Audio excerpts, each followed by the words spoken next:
ताज्या बातम्यांसाठी ठाणे वृत्तांतला सबस्क्राईब करा आणि बेल आयकॉनवर क्लिक करा आणि पाहत रहा ठाणे एकसंघ, फक्त ठाणे वृत्तांत सोबत।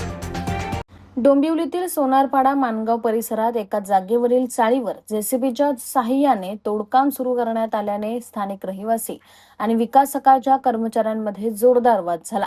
जागेच्या मालकी हक्कावरून दोन्ही बाजूने परस्पर विरोधी दावे करण्यात येत असल्याने परिसरात काही काळ तणावाचे वातावरण निर्माण झाले। मिळालेल्या माहितीनुसार वादग्रस्त जागेवर सुमारे 50 घरे आणि एक बंगला आहे। संबंधित जागा विकासक रामेश्वर गुप्ता यांनी 2023 मध्ये खरेदी केल्याचा दावा केलाय। तसेच 2025 मध्ये या जागेसंदर्भात करार झाल्याचेही सांगण्यात येत आहे। मात्र या जागेच्या मालकी हक्काबाबत स्थानिक रहिवाशांनी आक्षेप घेतलाय।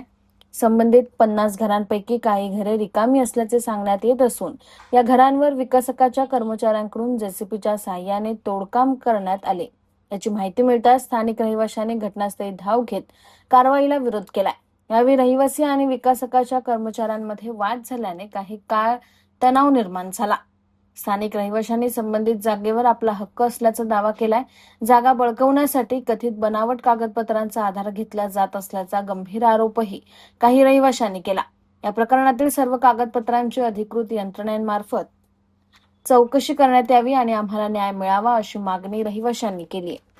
वहाँ पे हमारी ज़मीन है, वहाँ पे 3 जेसीबी आज आए थे। हमको रोकने के लिए गए थे, पूछने के लिए क्या कर रहे वाले। तो वो रोकने के टाइम पे मुझे उनके जो काम करते हैं वहाँ पे वो आदमी आके मुझे बहुत बड़ा डंडा लेके पैर पे मारा उसने।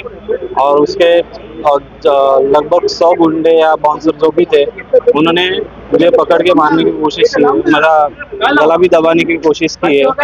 और उन्होंने मेरी माँ और बहन को भी थोड़ा सा मारपीट हुआ है। वो सब चीज़ें हुआ है वहाँ पे।